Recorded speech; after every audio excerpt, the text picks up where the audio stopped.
Hi Mar, this is Edith and my Chinese name is Lai Zhong and my student number is S04411039.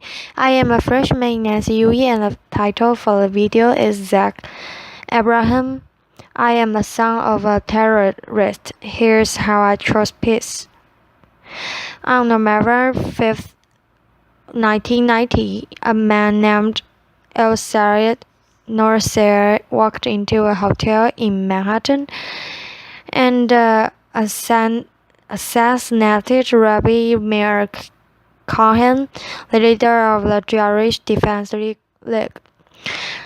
Nosir was initially found not guilty of the murder, but while serving time on lesser charges, he and other men began planning attacks on a dozen New York City landmarks, including tunnels, synagogues at the United Nations headquarters. Thankfully, those plans are forwarded by an FBI informant. Sadly, the 1993 bombing of the World Trade Center was not. Nosir will eventually be convicted for his involvement in the plot. El Sayed Nosir is my father. I was born in Pittsburgh, Pennsylvania in 1893 to him, an Egyptian engineer and a loving American mother and grade school teacher, who together tried their best to create a happy childhood for me.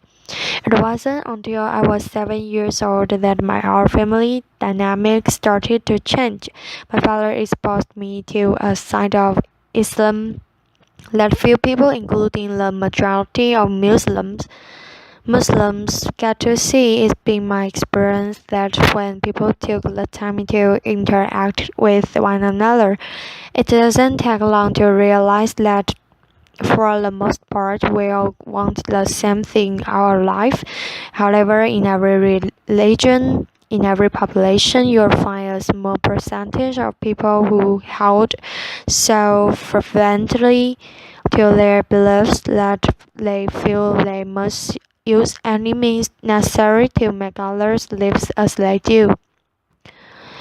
A few months prior to his arrest, he sat me down and explained that for the past few weekends, he and some friends had been going to a shooting range on Long Island for a target practice. He told me I'd be going with him the next morning. We arrived at Covington Shooting Range, which, unbeknownst to our group, was being watched by the FBI. When it was my turn to shoot, my father helped me hold the rifle to my shoulders and explained how to aim at the target about 30 yards off. That day, the last bullet I shot hit the small orange light that sat on top of the target, and to everyone's surprise, especially mine, the entire target burst into flames. My uncle turned to the other man and in Arabic said, Ebrahim, like father, like son. They all seemed to get a really big laugh out of that comment, but it wasn't until a few years later that I fully understood what they thought was so funny. They thought they saw in me the same destruction my father was capable of. Those men would eventually be convicted of placing a van filled with 1,500 pounds of explosive into the sub-level parking lot of the World Trade Center's North Tower, causing an explosion that killed 6 people and injured over 1,000 others. These were the men I looked up to. These were the men I called Amu, which means uncle. By the time I turned 19, I had already moved 20 times in my life, and that adaptability during my childhood didn't really provide an opportunity to make many friends. Each time I would begin to feel comfortable around someone, it was time to pack up and move to the next town. Being the perpetual new face in class, I was frequently the target of bullies. I kept my identity a secret from my classmates to avoid being targeted. But as it turned out, being the quiet, chubby new kid in class, it was more than enough ammunition. So for the most part, I spent my time at home reading books and watching TV or playing video games. For those reasons, my social skills were lacking, to say at the least. And growing up in a bigoted household, I wasn't prepared for a real world. I'd been raised to judge people based on arbitrary measurements, like a person's race or a religion. So what had opened my eyes, one of the first experiences that challenged this way of thinking was during the 2000 presidential elections. Through a college prep program, I was able to take part in the National Youth Convention in Philadelphia. My part My particular group's focus was on young violence, and having been the victim of bullying for most of my life, this was a subject in which I felt particularly passionate. The members of our group came from many different walks of life. One day toward the end of the convention, I found out that one of the kids I had befriended was Jewish. Now, it had taken several days for this detail to come to light, and I realized that there was no natural animosity between the two of us. I had never had a Jewish friend before, and frankly, I felt a sense of pride in having been able to overcome a barrier that for most of my life I had been led to believe was insurmountable.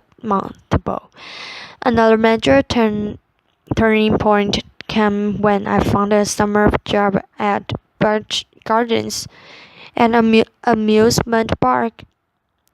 There I was exposed to people from all sorts of faiths and cultures, and this experience proved to be fundamental to the development of my chapter. Most of my life, I'd been taught that homosexuality was a sin, and by extension, that all gay people were a negative influence. As chance would have it, I had the opportunity to work with some of the gay performers at a show there. I soon found that many were the kindest, less judgmental people I had ever met. Being bullied as a kid created a sense of empathy in me toward the suffering of others, and it comes very unnaturally to me to treat people who are kind in any other way that how I would want to be treated. Because of that feeling, I was able to contract the stereotypes I'd been taught as a child with real life experience and interaction. I don't know what it's like to be gay, but I'm well acquainted with being judged for something that's beyond my control. Then there was the Daily Show. On a nightly basis, Jon Stewart forced me to be intellectually honest with myself about my own bigotry, and helped me to realize that a person's race, religion, or sexual orientation had nothing to do with the quality of one's character. He was in many ways a father figure to me when I was in desperate need of one. Inspiration can often come from an unexpected place, and the fact that the Jewish comedian had done more to positively influence my worldview than my own extremist father is not lost on me. One day I had a conversation with my mother about how my worldview was starting to change, and she said something to me that I will hold dear to my heart for as long as I live. She looked at me with the weary eyes of someone who had experienced enough dogmatism to last a lifetime, and said, "I'm tired of hating people." In that instant, I realized how much negative energy it takes to hold that hatred inside of you. Zach Ebrahim is not my real name. I changed it when my family decided to end our connection with my father and start a new life. So why would I out myself and potentially put myself in danger? Well, that's simple. I do it in the hopes that perhaps someone someday who is compelled to use violence may hear my story and realize that there is a better way. That although I had been subjected to this violent, intolerant ideology, that I did not become fanaticized. Instead, I chose to use my experience to fight back against terrorism, against the bigotry. I do it for the victims of terrorism and their loved ones, for the terrible pain and loss that terrorism has forced upon their lives. For the victim of terrorism, I will speak out against this senseless act and condemn my father's actions. And with that simple fact, I stand here as proof that violence is inherent in one's religion or race, and the son does not have to follow the ways of his father. I'm my father. Thank you, applause. Thank you, everybody. Applause. Thank you all. Applause. Thanks a lot. Applause. Thank you for listening, Mark.